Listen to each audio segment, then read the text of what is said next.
अस्सलाम वालेकुम, welcome back. अभी जो है हमने अपना एक और बहुत ही इंटरेस्टिंग टॉपिक जो है वो डिस्कस करना है, और वो क्या है, how to avoid negative thoughts.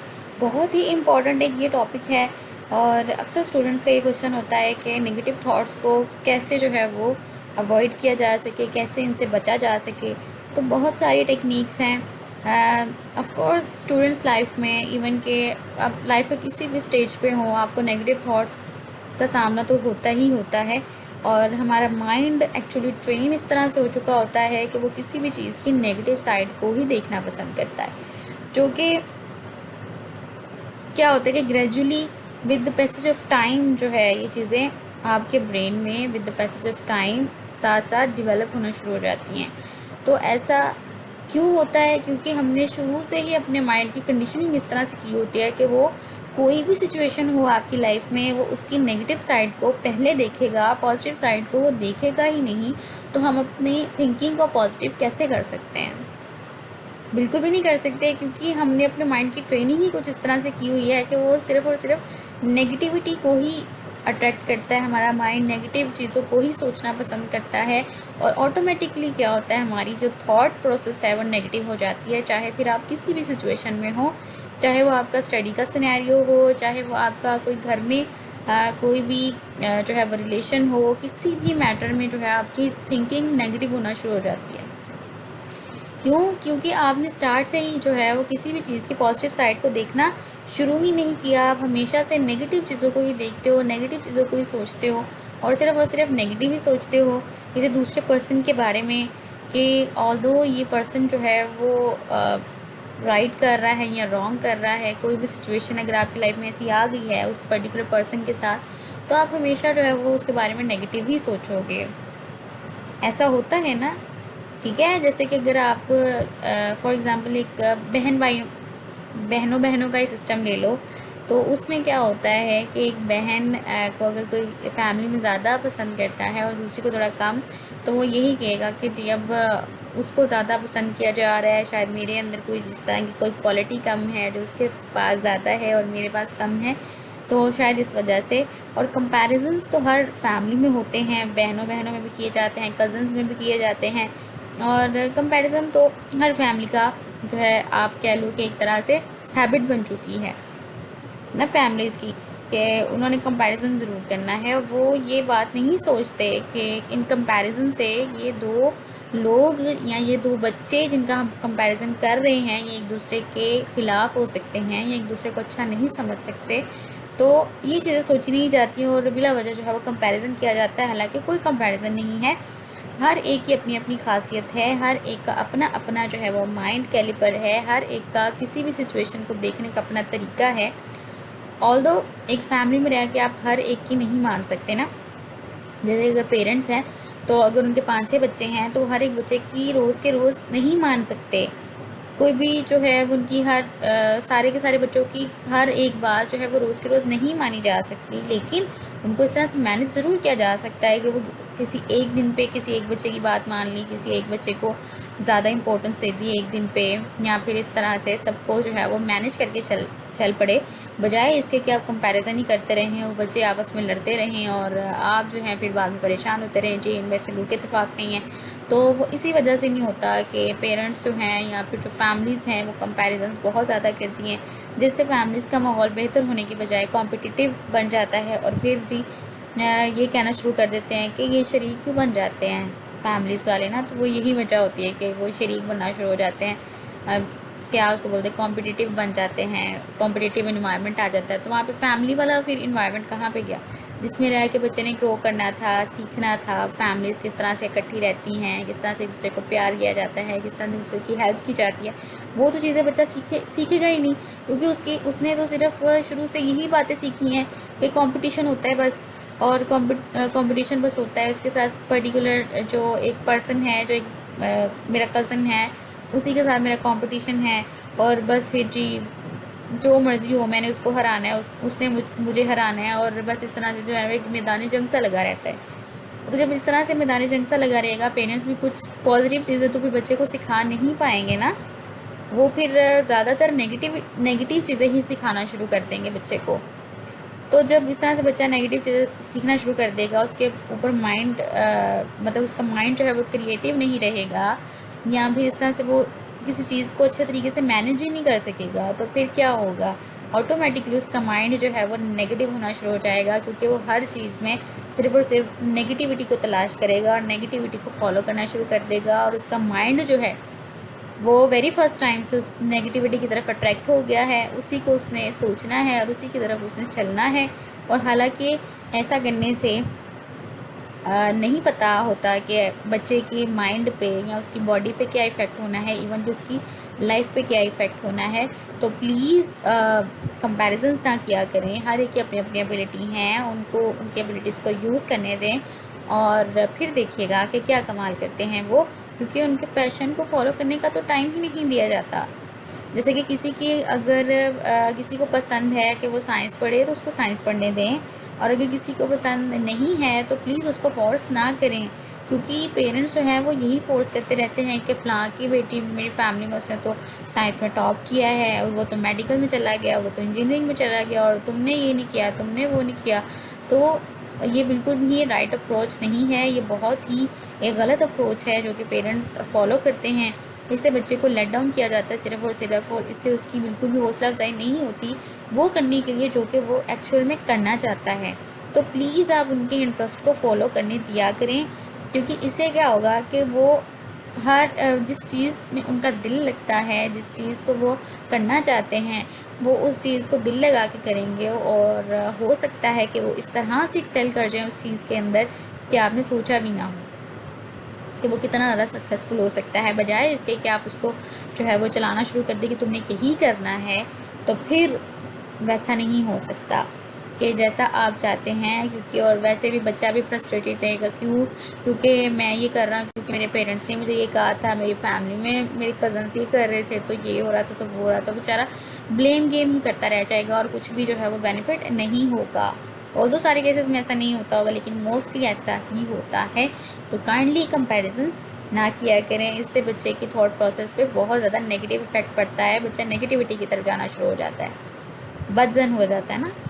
तो अब सवाल ये उठता है कि नेगेटिविटी होती क्यों है, ये तो हमें पता चल गया, अब नेगेटिविटी को रोका कैसे जाए। तो बहुत ही एक इंटरेस्टिंग से मैं आपको टिप्स दूंगी जिससे नेगेटिविटी को अवॉइड किया जा सकता है, उससे बचा जा सकता है, नेगेटिव थॉट से बचा जा सकता है। तो सबसे पहली बात तो ये कि आप क्या करो, सबसे पहले तो नमाज को फॉलो करना चाहिए। ऑल्दो फैमिलीज़ में आजकल क्या हो रहा है कि सिर्फ़ और सिर्फ दीनी दुनियावी तालीम पे फोकस किया जा रहा है, दीनी तालीम पे तो कोई फोकस ही नहीं कर रहा, सिर्फ दुनियावी तालीम पर फोकस किया जा रहा है कि बस दुनिया को बना लो, दुनिया को ऐसा कर लो, दुनिया को वैसा कर लो, तो पता नहीं दुनिया कितनी कुछ अच्छी हो जाएगी, हो जाएगी, हो सकती है, पर साथ में दीन का भी सिखाओ, जैसे बच्चे की पर्सनैलिटी ग्रूम होनी है, बच्चे ने पूरा का पूरा ग्रूम होना है। ख़ासतौर पर स्टूडेंट्स की मैं बात कर रही हूँ कि स्टूडेंट्स ने अपने आप को ग्रूम, ये उनका जो स्टडी पीरियड होता है ये उनका ग्रूमिंग पीरियड भी होता है, और इसी में उन्होंने ग्रूम होना होता है। स्टडी के साथ साथ अपने अंदर पॉजिटिव चेंजेस लेके आने होते हैं, और वो पॉजिटिव चेंजेस कब आएंगे, जब उनको कोई गाइड करने वाला होगा कि बेटा ठीक है, दुनिया की चीज़ें या दुनिया के ये सारे मामलात भी ज़रूरी हैं, लेकिन साथ साथ दीन को भी आपने नहीं छोड़ना, क्योंकि दीन को अगर आप छोड़ दोगे, आप बिल्कुल ही जो है वो बच्चों को, आजकल इंस्टीट्यूट्स में क्या हो रहा है, सच बोलना नहीं सिखाया जा रहा है। ऑल्दो बच्चे इस तरह से हो गए हुए हैं ट्रेन के, टू बी वेरी सॉरी ना, तो बच्चे टीचर्स की रिस्पेक्ट करते हैं। टीचर्स की रिस्पेक्ट वो क्यों नहीं करते, क्योंकि जो इंस्टीट्यूट है वही टीचर्स की रिस्पेक्ट नहीं करता। क्यों नहीं करता, क्योंकि ठीक है, टीचर्स को पढ़ाना नहीं आता, या वो एक अलहदा सीन है, आप उसकी ट्रेनिंग करवा लें या कुछ इस तरह से कर लें। कहते हैं टीचिंग पैगम्बरी पेशा है, लेकिन वैसा आजकल टीचर्स को ट्रीट नहीं किया जा रहा। अगर किसी को टीचिंग नहीं भी आती, लेकिन अगर वो इस फील्ड में आया है या आई है, तो वो इसी नीयत से आई है कि उसने टीचिंग ही करनी है, लेकिन अगर उसको चांस ही नहीं दिया जाएगा तो फिर क्या होगा, फिर आप उसको जो है वो बात बात पे कुछ भी जो है वो कहना शुरू कर देंगे, आपको आता नहीं है, ये हो गया, वो हो गया, तो इससे बंदा क्या सीखेगा ना। अगर आपके इंस्टीट्यूट में इतनी बात है तो फिर आप उसको सिखा सकते हो, उसकी ट्रेनिंग कर सकते हो, एक अच्छा टीचर बना सकते हो। इससे क्या होगा कि वो इंस्टीट्यूट भी ये साबित करेगा कि हाँ जी, हम बड़े अच्छे इंस्टीट्यूट के मालिक हैं, जहाँ पे ट्रेनिंग भी की जाती है, अगर किसी की हेल्प भी की जाती है कि वो किसी को जो है वो किस तरह से आपने टीच करना है। लेकिन ऐसा नहीं होता जी, सिर्फ़ और सिर्फ क्या कह लें कि एक तरह की कंपनीज़ ही हैं, एजुकेशनल इंस्टीट्यूशंस भी नहीं है। तो हर एक का जो है वो अपना अपना हिसाब होता है, ऑल्दो हर एक इंस्टीट्यूट ऐसा नहीं है, लेकिन मोस्टली अगर देखा जाए तो ऐसा ही है। और बिल्कुल इस तरह से क्या होता है कि जो स्कूल है, पहली दरस का माँ की गोद है और उसके बाद उसने स्कूल में ही जाना है। अगर वो स्कूल ही ऐसा है कि बच्चे की तरबियत को तो छोड़ो, सिर्फ और सिर्फ वो टीचर की इज़्ज़त करना ही नहीं सिखा रहे, या फिर बच्चे पेरेंट्स अगर माँ अच्छी है या माँ, जाहिर सी बात है उसने ही ट्रेनिंग करनी है बच्चे की, उसने ही सिखाना है कि बेटा सच बोलना है, किसी को गालियाँ नहीं देनी, या कुछ इस तरह से सिस्टम को फॉलो वो करवा ले बच्चे को, तो बहुत अच्छा है। इस तरह से वो स्कूल में भी जाए, वहाँ पे पॉजिटिवली बिहेव करे। लेकिन अगर वहाँ पे टीचर्स ऐसे नहीं हैं या इंस्टीट्यूट ऐसा नहीं है कि जो इस तरह से बच्चों की ट्रेनिंग करता हो, तो फिर बच्चे जो है वो नेगेटिव ही होंगे और बदतमीज़ ही होंगे, और पॉजिटिव वे में वो कभी भी सोच नहीं सकेंगे। वो हर चीज़ को नेगेटिव वे में ले लेंगे और नेगेटिव थॉट्स उनके माइंड में चलती चली जाएंगी। तो अवॉइड कैसे किया जाए ना? अवॉइड सबसे पहले तो आप ये करें कि आप नमाज़ पढ़ें, बच्चों को भी कहें कि नमाज़ ज़रूर पढ़नी है, अल्लाह ताला के करीब करें बच्चों को ज़्यादा से ज़्यादा जितना हो सकता है, क्योंकि अगर ऐसा हो जाएगा तो बच्चे ऑटोमेटिकली पॉजिटिव वे में थिंक करना शुरू कर देंगे। आधा मसला यहीं पे हल हो जाएगा। उसके अलावा क्या करें जी, कोई ना कोई आप पहली टिप तो ये है कि आप नमाज़ पढ़ें। इस तरह से क्या होता है कि इंसान कुछ टाइम अपने साथ भी गुजार लेता है ना। पूरा दिन काम कर रहा होता है या बच्चे पढ़ रहे होते हैं, कुछ सारा दिन जो है वो वर्किंग ही होता है, तो कुछ टाइम जो है वो दिन का निकल भी आता है कि आप अपने साथ बात करें, अल्लाह ताला के साथ बात करें और अपने दिल को हल्का कर लें, क्योंकि उससे ज़्यादा बेस्ट फ्रेंड तो कोई हो ही नहीं सकता। तो जब आप इस तरह से अपने साथ और अल्लाह ताला के साथ टाइम स्पेंड करते हैं ना, तो आपके दिल को भी सुकून होता है और आपको भी ये तसल्ली होती है कि हाँ, कोई है भाई जिसके साथ मैंने अपनी दिल की बातें शेयर करनी है और अपना दिल हल्का करना है और सारा कुछ, क्योंकि उसके अलावा बेस्ट फ्रेंड और कोई नहीं है। ठीक हो गया? तो बिल्कुल आप ये कर सकते हैं और करना भी चाहिए। 7 साल के बाद नमाज़ फ़र्ज़ हो जाती है, तो आपको पता होना चाहिए कि आपने किस तरह से इसको फॉलो करना है। ओके, उसके बाद दूसरे नंबर पे आप क्या करें, दूसरे नंबर पे आप ये कर लें कि आप कोई एक्टिविटी फॉलो करें।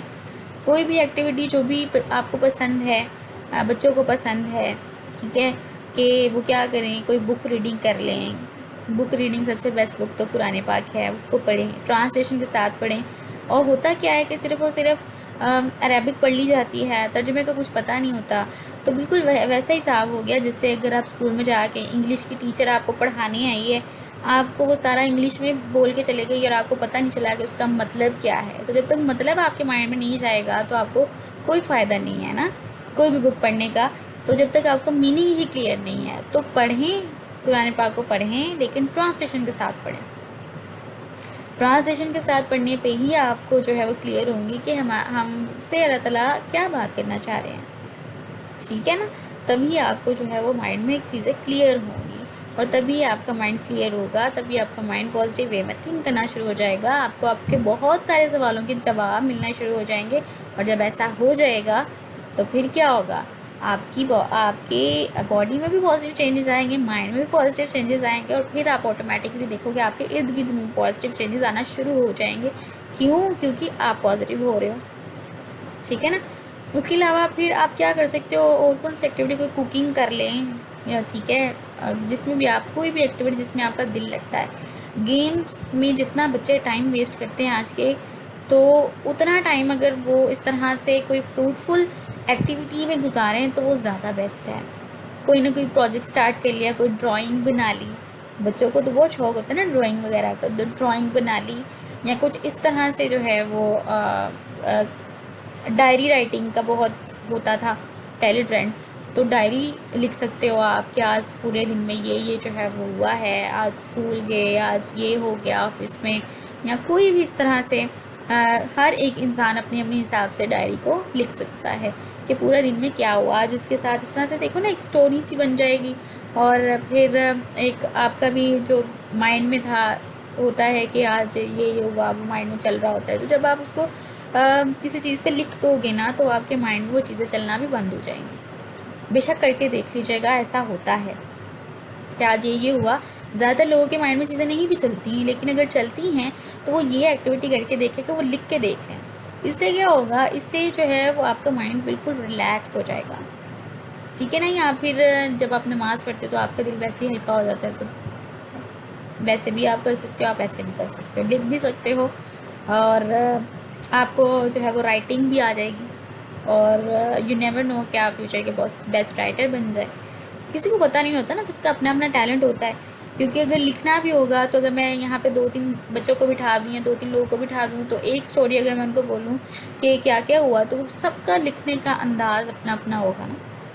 तो क्या पता कोई एक्टिविटी आप ऐसी फॉलो कर लें डेली लाइफ में, नेगेटिविटी को ही अवॉइड करने के लिए, कि वो आपकी एक क्या कह लो कि आपका पैशन बन जाए, फिर पैशन प्रोफेशन बन जाए। और इससे अच्छी बात क्या हो सकती है कि जब आपका पैशन ही आपका प्रोफेशन हो। इससे अच्छी तो कोई बात हो ही नहीं सकती। ओके, तो बिल्कुल आप ऐसा कर सकते हैं। कोई एक्टिविटी आप फॉलो कर सकते हो, बुक रीडिंग हो गया, कुकिंग हो गया, ड्राइंग हो गया, या राइटिंग हो गया। कुछ भी आप कर सकते हो। जो भी आप जब भी आपको नेगेटिव थॉट आने लगे, तो या फिर आप कोई ना कोई आयत पढ़ सकते हो, औज़ु बिल्लाह पढ़ सकते हो, जिससे जो है वो नेगेटिव थॉट या शैतानी ख्यालात तो वैसे ही अवॉइड हो जाते हैं, वैसे दूर चले जाते हैं। तो आप ये भी कर सकते हो। और इसके अलावा आप क्या कर सकते हो नेगेटिव थॉट्स को अवॉइड करने के लिए? बिल्कुल एक दिन में तो काफ़ी सारे मिलियंस ऑफ थॉट्स आते हैं इंसानी दिमाग में। तो आप नेगेटिव थॉट्स को अवॉइड करना चाह रहे हो। नेगेटिव थॉट मतलब क्या, कि ऐसी थॉट जो आप किसी भी सिचुएशन के बारे में आप बुरा सोचने लग जाओ, वही नेगेटिव थॉट है ना। तो आप बुरा ना सोचो, आप पॉजिटिव सोचो, पॉजिटिव सोचने की कोशिश करो। अब होता है कि अक्सर लोगों का ये होता है कि वो ये कहते हैं कि हम तो बड़ा पॉजिटिव सोचते हैं, वैसा कौन सा हो जाता है। ऑल्दो नहीं होता, वैसा भी नहीं होता, लेकिन जो आप नेगेटिव सोचते हैं क्या वैसा होता है? नहीं होता ना। वो भी आपके माइंड में ही है ना, एक इल्यूजन है, एक ख्याल है जो आपने किसी चीज़ के बारे में तसव्वुर कर लिया कि हाँ ऐसा ही होगा, क्योंकि इस तरह से हो गया तो नेगेटिव चीज़ हुई है ना, तो नेगेटिव होगा। या किसी ने मुझे डांट दिया है, कुछ भी इस तरह से कर दिया है, तो अब सब कुछ नेगेटिव हो जाएगा। क्यों? क्योंकि उससे रिलेटेड आपके माइंड में बिल्कुल नेगेटिव चीज़ें चलना शुरू हो जाती हैं, और आपकी थॉट प्रोसेस बिल्कुल ही नेगेटिव हो जाती है। और इसी को तो हमने अवॉइड करना है। हमने नेगेटिव सोचना ही नहीं है किसी भी चीज़ के बारे में। हमने पॉजिटिव सोचना है कि अगर जी देखें, अगर कोई सिचुएशन मेरे साथ हो गई है, तो हो सकता है उसके पीछे कोई पॉजिटिविटी थी जो होनी थी मेरे साथ। तो आप देखोगे भी कि उस कोई भी आपके साथ इंसिडेंट कोई बुरे से बुरा भी हो गया, नाउज़ुबिल्लाह कभी ना हो, लेकिन अगर हो जाता है कुछ इस तरह से इंसिडेंट वाक़या हो जाता है, तो आप देखिएगा कि उसके साथ या उसके बाद जो है वो क्या क्या पॉजिटिविटी आपकी लाइफ में आ जाती है। ठीक है ना। कोई इंसिडेंट ऐसा हो जाता है आपकी लाइफ में कि आपको उसके बाद सब्र आ जाता है, कि आपको सब्र नहीं होता, फिर आप में सब्र आ जाता है। कोई इंसिडेंट आपकी लाइफ में ऐसा होता है कि जिसके होने के बाद आप स्ट्रॉन्ग हो जाते हो पहले से भी ज़्यादा। या फिर कोई इंसिडेंट ऐसा होता है कि आपकी लाइफ में अगर आपका खला था ना, ये कहते हैं कि अक्सर स्टूडेंट्स ये भी कहते हैं मेरी लाइफ में खला है, बिल्कुल कुछ खाली खाली सा है, सब कुछ है, माँ बाप हैं, शुक्र अल्हम्दुलिल्लाह, हर नेमत है, हर रिश्ता है, लेकिन फिर भी खला सा है। तो वो खला यही है कि आपका जो है वो स्पिरिचुअल कनेक्शन वीक हो चुका है या बिल्कुल टूट गया है, तो उसको बहाल कीजिए, तो आप वैसे ही पॉजिटिव हो जाएंगे। पॉजिटिव थॉट्स आपको वैसे ही आना शुरू हो जाएंगे।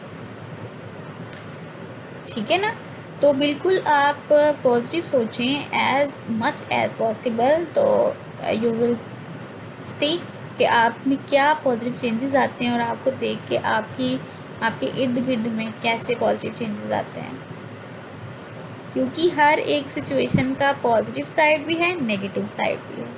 आप सिर्फ और सिर्फ नेगेटिव को ही देखते जाओगे तो पॉजिटिव को देखोगे ही नहीं, तो फिर सब कुछ नेगेटिव ही होगा, और आपका माइंड इस बात का हैबिचुअल हो जाएगा कि उसने नेगेटिव ही सोचना है किसी भी पर्टिकुलर सिचुएशन के बारे में।